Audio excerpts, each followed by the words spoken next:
तो जय श्री राम मेरे प्यारे भाइयों बहनों।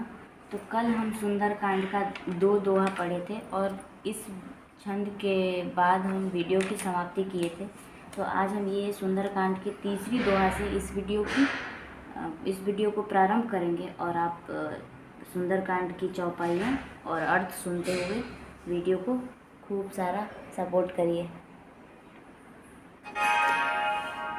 पुर रखवारे देखी बहू कपि मन कीन विचार। अति लघु रूप धरो निसी नगर करो पैसार।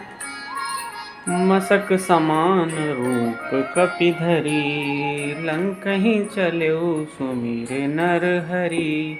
नाम लंकिन एक निसीचरी सो कह चले सी मोहि निंदरी। जानहि नहीं मरमु सठ मोरा मोर आहार जहाँ लगी चोरा। मुठि का एक महाकपिहनि रुधिर बमत धरनी धन मणि। पुनि संभारे उठी सोलंका जोरि पानि कर विनय सशंका। जब रावण ही ब्रह्मा बर दीन्हा चलत बिरंचि कहा मुहि चीन्हा। विकल होसि तैं कपि के मारे तब जाने सुनिश्चर संहारे। तात मोर अति पुण्य बहुता देखो नयन राम कर दूता।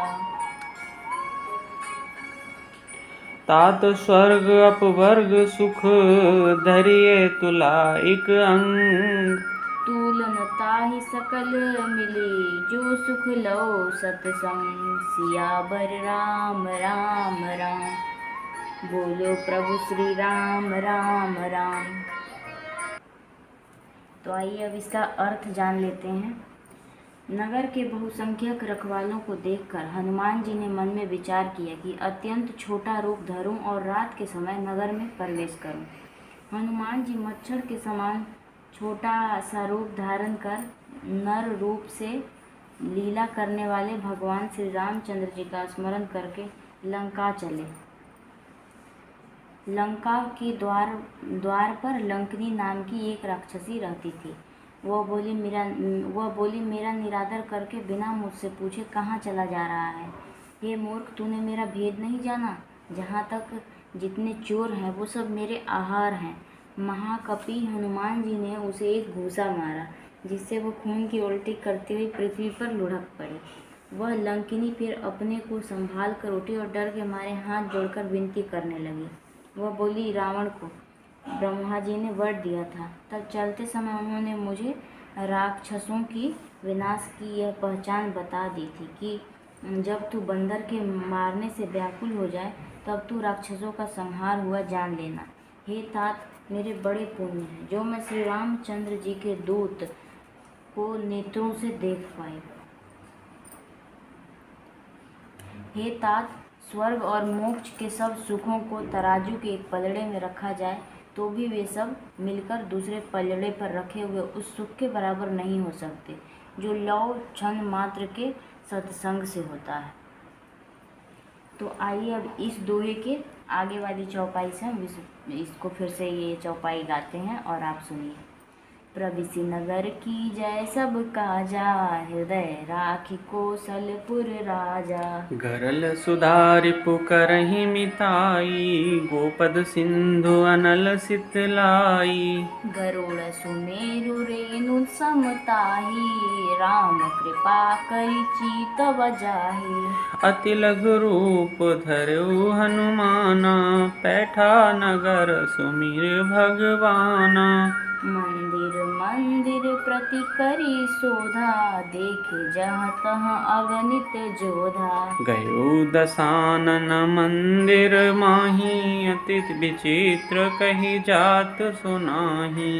शयन किए देखा कपि तेहि मंदिर महु न दीखि बैदेहि। भवन एक पुन दीख सुहावा हरि मंदिर तह भिन्न बनावा। राम युध अंकित गृह शोभा बरनि न जाय। नव तुलसी का वृंद तह देखी हरस कपिराय। आइए अब इसका अर्थ जान लेते हैं। अयोध्यापुर के राजा श्री रघुनाथ जी को हृदय में रखे हुए नगर में प्रवेश करके सब काम कीजिए, उसके लिए विष अमृत हो जाता है।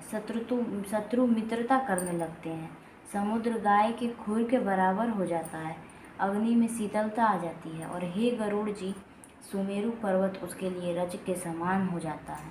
श्री रामचंद्र जी ने एक बार कृपा करके देख लिया, तब हनुमान जी ने बहुत ही छोटा रूप धारण किया और भगवान का स्मरण करके नगर में प्रवेश किया।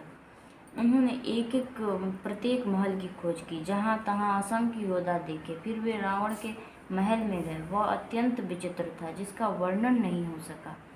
हनुमान जी ने उस रावण को शयन किए देखा, परंतु महल में जानकी जी नहीं दिखाई दी। फिर एक सुंदर महल दिखाई दिया, वहाँ उसमें भगवान का एक अलग मंदिर बना हुआ था। वह महल श्री राम जी के आयुध, धनुष, बाण के चिन्हों से अंकित था। उसकी शोभा वर्णन नहीं की जा सकती थी। वहाँ नवीन नवीन तुलसी के वृक्ष समूहों को देखकर कपिराज श्री हनुमान जी हर्षित हुए। आइए अब हम अगला चौपाई स्टार्ट करते हैं। लंका निशिचर निकर निवासा, यहाँ कहाँ सजन कर बासा। मन महु तरक करें कपि लागा, तेहि समय विभीषण जागा। राम राम तेहि सुमिरन कीन्हा, हृदय रस कपि सज्जन चीन्हा। एहि सन हटि करिहउँ पहचानी, साधु ते होय न कारज हानि। विप्र रूप धरि बचन सुनाए, सुनत विभीषण उठि तह आए। करि प्रणाम पूछी कुशलाई, विप्र कहो निज कथा सुनाई।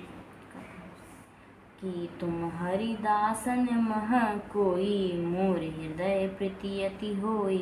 कि तुम राम दीन अनुरागी, आए हो मोहि करन बड़ भागी। तब हनुमंत कही सब राम कथा निज नाम। सुनत जुगल तन पुलक मन, मगन सुमिर गुण ग्राम। सियावर राम राम राम। तो आइए अब इसका अर्थ पढ़ लेते हैं। लंका तो राक्षसों के समूह का निवास स्थान है, यहाँ सज्जन साधु रूप का निवास कहाँ। हनुमान जी मन में इस प्रकार तर्क करने लगे। उसी समय विभीषण जी जागे। उन्होंने राम नाम का स्मरण किया। हनुमान जी ने उन्हें सज्जन जाना और हृदय में हर्षित हुए। हनुमान जी ने विचार किया कि इनसे हट करके परिचय करूँगा, क्योंकि साधु से कार्य की हानि नहीं होती, प्रत्युत लाभ ही होता है। ब्राह्मण का रूप धरकर हनुमान जी ने उन्हें वचन सुनाए, पुकारा। सुनते ही विभीषण जी उठकर वहां आए, प्रणाम करके कुशल पूछी और कहा कि हे ब्राह्मण देव, अपनी कथा समझाकर कहिए। क्या आप हरि भक्तों में से कोई हैं? क्योंकि आपको देखकर मेरे हृदय में अत्यंत प्रेम उमड़ रहा है। अथवा क्या आप दीनों से प्रेम करने वाले स्वयं श्री राम जी ही हैं, जो मुझे बड़भागी बनाने घर बैठे दर्शन देकर कृतार्थ करने आए हैं। तब हनुमान जी श्री रामचंद्र जी की सारी कथा कहकर अपना नाम बताया। सुनते ही दोनों के शरीर पुलकित हो गए और श्री राम जी के गुण समूहों का स्मरण करके दोनों के मन प्रेम और आनंद में मग्न हो गया। तो मेरे प्यारे भक्तजनों, आज हम सुंदरकांड का छठा दोहा तक पढ़ लिए हैं। अब कल से 7वें दोहे से स्टार्ट करेंगे। तो इस वीडियो को यहीं पे करते हैं ख़त्म, और आप मेरे वीडियो में जुड़े रहिए। हम पूरा सुंदरकांड का पाठ करेंगे, वो भी अर्थ के साथ। तो बोलिए जय श्री राम, जय हनुमान।